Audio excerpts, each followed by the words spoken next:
ಏನ್ ಮಾಡ್ತಾ ಇದ್ದೀನಿ ನೀನು? ಎಂತ ಏನು ಕೆಲಸ ಮಾಡಿದರೆ ನನ್ನ ಮನಸ್ಸು ಒಪ್ಪದು ರುದ್ರ. ನಿನ್ನನ್ನು ಈ ನನ್ನ ಸ್ವಂತ ತಮ್ಮನೆಂದು ತಿಳಿದುಕೊಂಡಿದ್ದೇನೆ. ಇಂತ ಏನು ಕೆಲಸ ಮಾಡಿದರೆ ನನ್ನ ಮನಸ್ಸಿಗೆ ತುಂಬಾ ಬೇಜಾರಾಗುತ್ತದೆ ರುದ್ರ. ಇಂತ ಇನ್ನೊಮ್ಮೆ ಕೆಲಸ ಇದು ಮಾಡಬೇಡ. ಯಾಕ್ರಿ ಅಪ್ಪಾರ ಹಂಗನಾಗತ್ತೀರಿ? ಎಷ್ಟಾದ್ರೂ ನಾನು ಮನೆಯೊಳಗೆ ಕೆಲಸ ಮಾಡುವ ಆಳದನ್ರಿ. ನೋಡು ರುದ್ರ, ನೀನು ಹಾಗೆ ತಿಳಿದುಕೊಂಡಿದೆ ಅಷ್ಟೇ. ಇನ್ನು ಯಾವತ್ತ ಆ ದೃಷ್ಟಿಯಿಂದ ನಾನು ಬೆಳೆಯಲ್ಲ.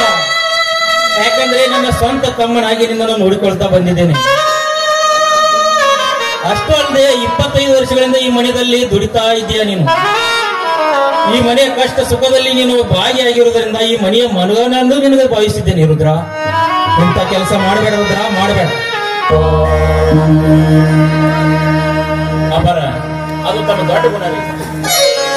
ನೋಡು ರುದ್ರ, ಈ ಮನೆತನದ ಬಗ್ಗೆ ನನಗೆ ಎಷ್ಟು ಅಭಿಮಾನ ನಿನ್ನ ಹೃದಯದಲ್ಲಿ ತುಂಬಿದೆಯೋ ಅಷ್ಟೇ ಅಭಿಮಾನ ನಿನ್ನ ಹೃದಯದಲ್ಲಿ ಕೂಡ ತುಂಬಿದೆ. ಅಷ್ಟಲ್ಲದೆ ನಿನ್ನನ್ನು ಈ ಮನೆಯ ಆಳ ಮಗನೆಂದು ಹೇಳಲು ಯಾವ ಮನಸ್ಸು ಒಪ್ಪದು ರುದ್ರ. ಅದಕ್ಕೋಸ್ಕರ ಈ ಮನೆಯ ಮಗ ನಂದಾದೀಪ ಬೆಳಗುವ ಮಗನೆಂದು ಭಾವಿಸಿದ್ದೇನೆ ರುದ್ರ. ನಿನ್ನನ್ನು ನಂದಾದೀಪ ಎಂದು ಭಾವಿಸಿದ್ದೇನೆ. ಧನ್ಯರ ತಲಾಂತರದಿಂದ ನಿಮ್ಮ ಮನೆ ಒಳಗೆ ಕೆಲಸ ಮಾಡೋ ಆಳುಗಳನ್ನ ಯಾವತ್ತಾದ್ರೂ ಆಳಿನ ರೂಪದಾಗ ನೋಡಿರೇನ್ರಿಪ್ಪ ನೀವು? ಎಲ್ಲರೂ ನಮ್ಮ ಮನೆ ಮಕ್ಕಳು ಅಂತ ತಿಳ್ಕೊಂಡ ಎಲ್ಲರಿಗೆ ಸಮನಾದ ಊಟ ಹಾಕ್ತೀರಿ, ಸಮನಾಗಿ ನೋಡ್ಕೊತೀರಿ. ನಿಮ್ಮಂತ ದನಿಗಳನ್ನ ಪಡಿಬೇಕಾದ್ರೆ ನಾವು ಅದೆಷ್ಟು ಜನ್ಮದಾಗ ಪುಣ್ಯ ಮಾಡ್ತೀವಿ. ನೋಡಿರುದ್ರ, ಒಬ್ಬರು ಪುಣ್ಯ ಮಾಡಿದ ಕಾಲ ಒಬ್ಬರಿಗೆ ಪುಣ್ಯ ಬರುತ್ತದೆ. ಆ ಕಾಲ ದೇವರು ಮುಟ್ಟಿಸುವ ಕಾಲ ಎಲ್ಲರಿಗೂ ಒಂದು ದಿನ ಬಂದೇ ಬರುತ್ತದೆ ರುದ್ರ. ಈ ಮನೆಯ ಮೇಲೆ ಗೌರವ ನಿನಗೆ ಎಷ್ಟು ಅಭಿಮಾನ ಮನದಲ್ಲಿ ಇದೆಯೋ ಅಷ್ಟು ಪುಣ್ಯ ನಿನಗೆ ಬರುತ್ತದೆ ರುದ್ರ, ಬರುತ್ತದೆ. ಅಪಾರ ನೀವು ನಮ್ಮ ಮ್ಯಾಗ ಇಟ್ಟಿರುವ ನಂಬಿಕೆನ ನಾವು ಜೀವ ಇರೋ ತನಕ ಉಳಿಸ್ಕೋತೀವಿ ಅಪಾರ. ಯಾಕಂದ್ರ ನಮ್ಮ ಮುತ್ತಾತರ ಕಾಲದಿಂದಲೂ ತಮ್ಮ ಸೇವೆ ಮಾಡ್ತಾ ಬಂದಿರುವ ನಮ್ಮ ಹಿರಿಯರು ನನಗೆ ಇದ ಪಾಠ ಹೇಳಿದ್ದಾರೆ. ಇದು ನಮಗ ಅನ್ನ ಹಾಕುವ ಮನೆ ಅಷ್ಟೇ ಅಲ್ಲ, ನಮ್ಮ ಪಾಲಿನ ದೇವಾಲಯ ಅಂತ ತಿಳ್ಕೊಂಡಿವ್ರಿ ಅಪ್ಪಾರ. ನಾವು ಮೆಚ್ಚಿದೆ ರುದ್ರ, ನಿನ್ನ ಮಾತಿಗೆ ಮೆಚ್ಚಿದೆ. ಇಂಥ ಕಲಿಯುಗದಲ್ಲಿ ನಿಂತ ನಿಷ್ಠಾವಂತ ಆಳುಗಳಿದ್ದಾರಂದ್ರೆ ಅದು ಈ ಮಣಿತನದ ಪುಣ್ಯ ರುದ್ರ, ಈ ಮಣಿತನದ ಪುಣ್ಯ. ಅಪಾರ ನಿಮ್ಮನ್ನ ಬಿಟ್ರೆ ನಮ್ಮ ಹೊಗಳ್ಕೊತ ನಿಂತು ಬಿಡ್ತೀರಿ. ಅವಾರ ಬಂದ್ರೆ ನೋಡ್ರಿ.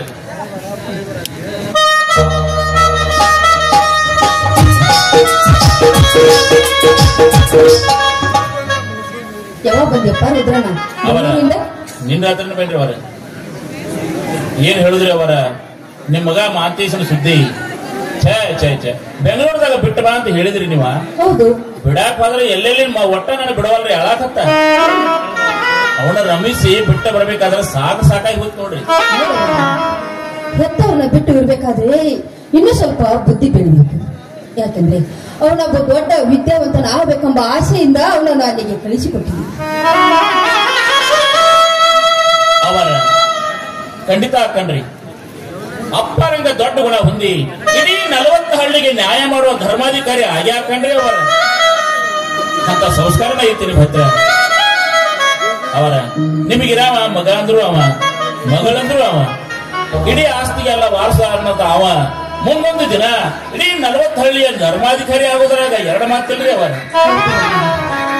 ಅವನನ್ನು ಹೊಡೆಯಬೇಕಾದ್ರೆ ಹೊತ್ತು ಮಾಸಿ ಒಪ್ಪ ತೋಟ ಮಾಡಿ ಹರಕೆ ಹೊತ್ತ ಹಡಿದ ಮಗ ಅವನು. ಅವರ ಮಹಾದೇವಿ, ಆ ಮಗನನ್ನು ಪಡೆಯಲು ನೀವು ಒಬ್ಬಕ್ಕೆ ಹರಕೆ ಹೊತ್ತಿಲ್ಲ.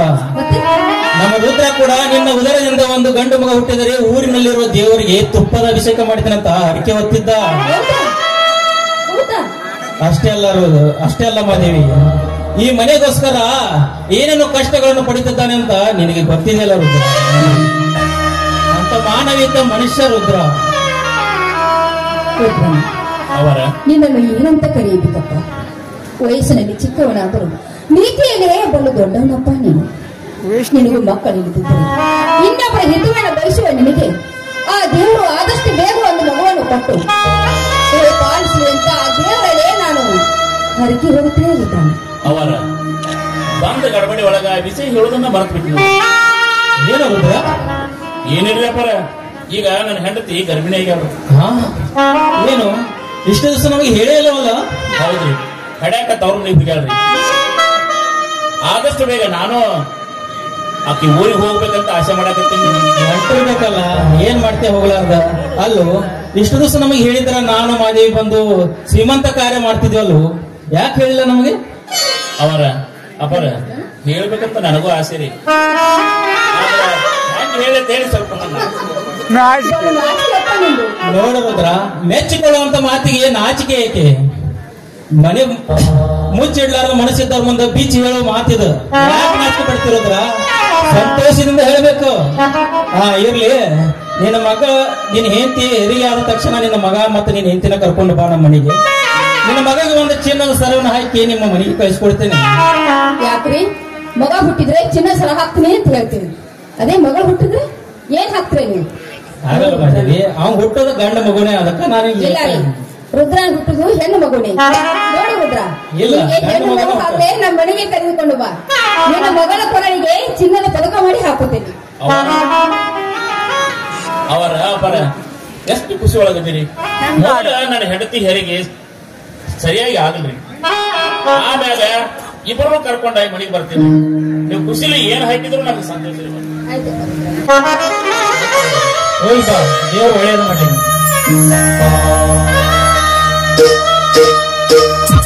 ನೋಡು ಮಾದೇವಿ, ರುದ್ರ ನಮ್ಮ ಮನೆ ಮೇಲೆ ಎಷ್ಟು ಅಭಿಮಾನ ಇಟ್ಟಿದ್ದಾನೆ. ದೇವರಂತ ಮನುಷ್ಯ ನೋಡು ರುದ್ರ. ಅವನು ಮುತ್ತಿನಂತ ಮನುಷ್ಯನು, ನೀವು ಬಂಗಾರದ ಮನುಷ್ಯ. ಮತ್ತೆ ನೀನು? ಅದು ನಿಮಗೆ ಗೊತ್ತು. ನೀನು ಅಂತ್ಯಂತ ಹೆಣ್ಣಲ್ಲ ಮಾದೇವಿ, ಅಂತ್ಯಂತ ಹೆಣ್ಣಲ್ಲ. ಈ ಮನೆಯ ಸೌಭಾಗ್ಯದ ಲಕ್ಷ್ಮಿ ನೀನು. ಹೌದು, ನಾನು ಸೌಭಾಗ್ಯ ಲಕ್ಷ್ಮಿ, ನೀವು ರಸಿಕರು.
Thank you.